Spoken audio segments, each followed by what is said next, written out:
Hello and welcome to another Brett Plays Flight and Review, and today we are taking the Dornier 335 out for a look.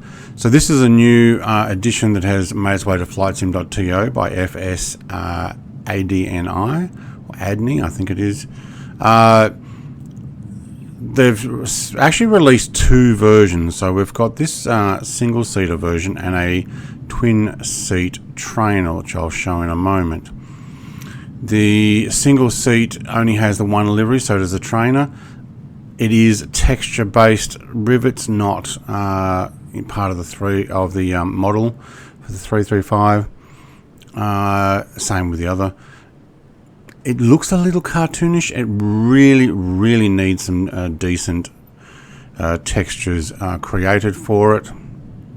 We do have some little floaty bits. Not sure whether this was meant to be a light or a bomb that was removed, which kind of, yeah, maybe makes sense, but it's still there.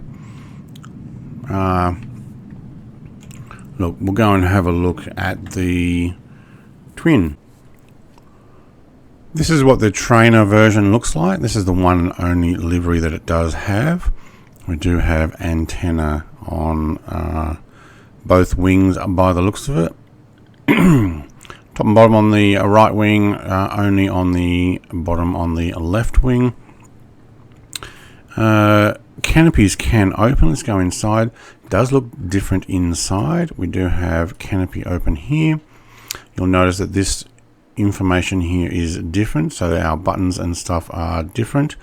Cannot get to, it seems, even if I move that out of the way, I can't turn the navigation lights on or off. That's only in the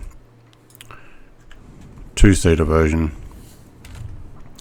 So we do have the little lady in here as well, for some reason. Now you can move around and have a look in here if you want to go and have a look at the co-pilot. Look over them. None of this is pressable. So essentially, oh, there you go. This is the cockpit we have in the single, or at least more of it, but nothing is pressable. Go back to our default. If we want to look left and right in this aircraft, it's the same as the single seater.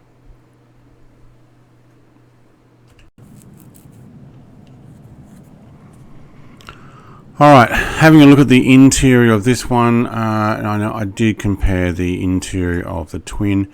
We do have all of these things set out so that we can actually access them.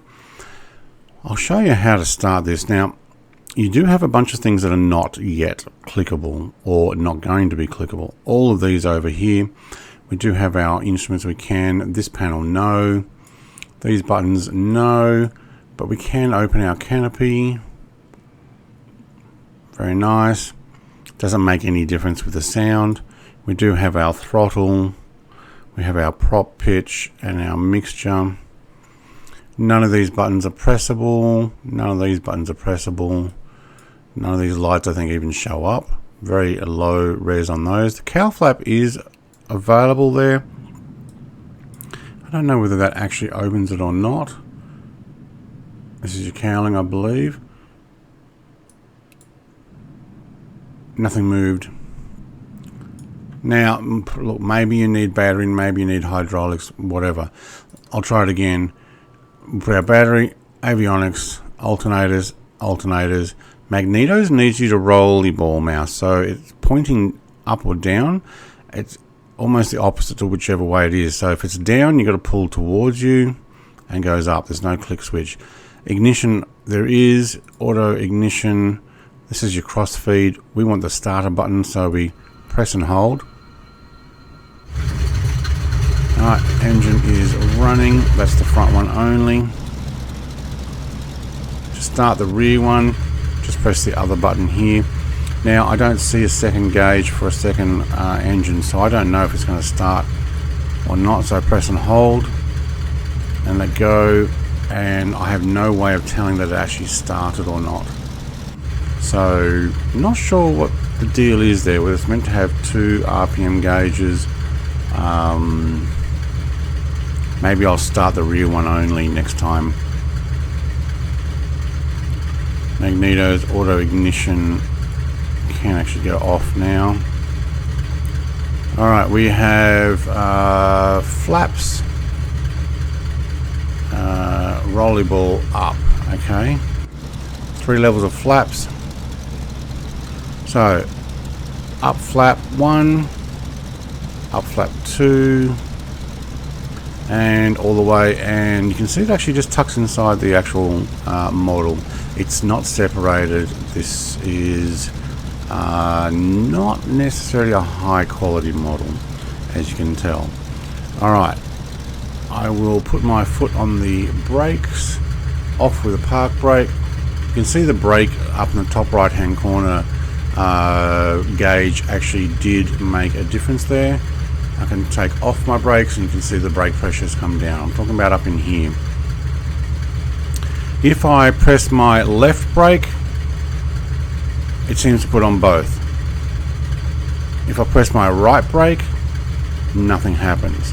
But when I get going, I will test that right brake and you'll see it actually does still work. So let's turn the transponder on. Thank you. Now, default view, a little bit too low. Again, same with the last one. I don't think FS Adney or the developer changes from a default set. Needs spacebar to go up. But if we wanted to go zoom in, I get some weird view from inside. These are all default views. So there is nothing set. Also, to look left, I'm inside the front. Look right, I'm inside the front of the plane. So something has not yet been set for views. If I really want to look left and right, I've got to do it from external. So right, left. Alright, let's get a little bit more acceleration on here. This is where it goes quiet. Right brake. Right brake will actually hold it there. If we look in the gauges there, I'm at 10% throttle. We're missing the sound, same as in the FW190 from the developer. Press the left brake and both come on. Press the right brake, no display in the gauge down here. So something's not quite set right. If I press both at the same time, the separate button I have, I can hold it straight. But when I press and hold my right brake like that, it's not coming up on the gauge. Now I'm sitting at about 10% throttle. If I back it down to 0, we will hear sound again. So there's some silence thing going on when you just start to get the throttle going. I think it's something to do with sound file is set for between 2 different sound files. So idle sound and acceleration sound. There's that 10%. And then all of a sudden we get to the above that and we got sound. So I did hear an extra sound there. It almost sounded like someone was flying past me. I don't think that was the case. No. Alright, we can do a 0 flap takeoff if we want to. Try not to strike the rear. Yep, very good. Animation's fine. Still got that little dot flying below us, so something is there.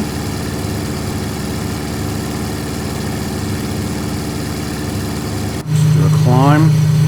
Must admit I did forget to put the lights on, so panel lights, they don't seem to do much. Navigation lights, landing lights, taxi lights, strobe light, can't press anything, and this is fuel tank quantity, and you might need to pull up.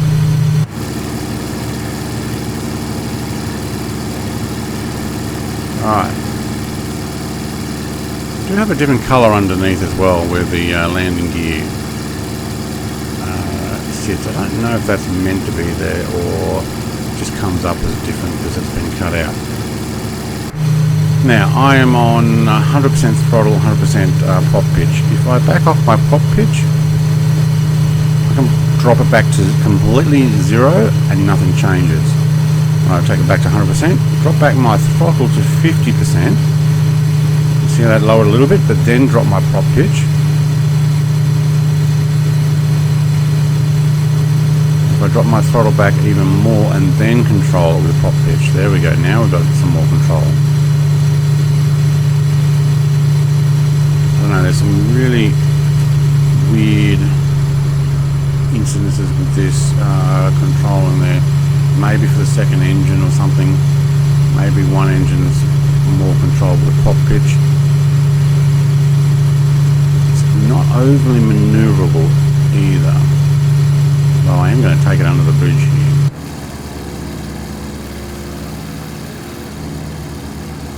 Oh, let's try not to hit a sailboat. Alright, give it a climb. And back to full prop pitch. And we're pushing it. Alright, let's just back that off a little bit. Now I can hold level flight control here with the use of autopilot and heading hold. Show you that you've got your little green light nav there, you've got your red and a flashing white, same as in the FW190. You do have, it's hard to see, but there is a little white light there. I haven't seen if the taxi light is the same white light, and we still have that little whatever it is that was under there.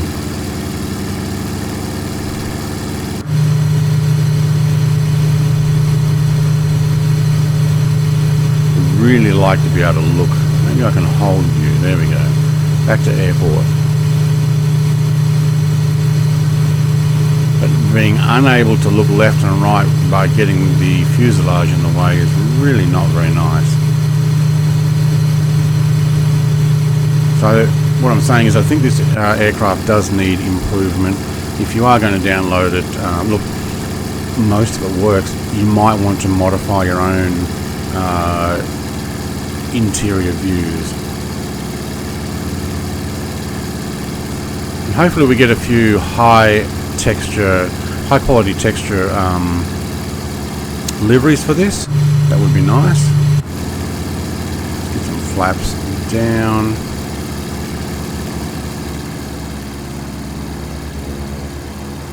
Now I hear two different sounds. I'm obviously the twin prop. Sounds so much nicer inside. And then I'm at about 20% throttle. Let's have a look down here. Where are we? 20% throttle. So there's down. Yeah, there's the silence, which is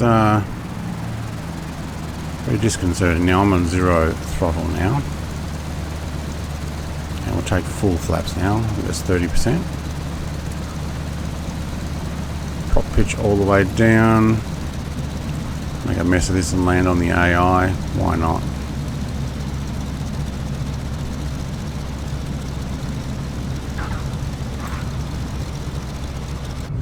Very good.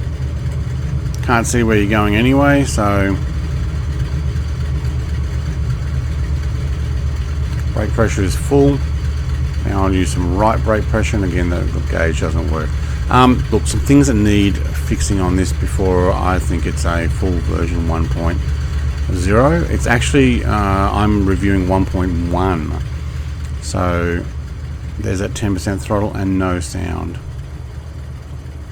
It just disappears. It's the second aircraft now from the same developer who must be using the same technique to adjust the sound.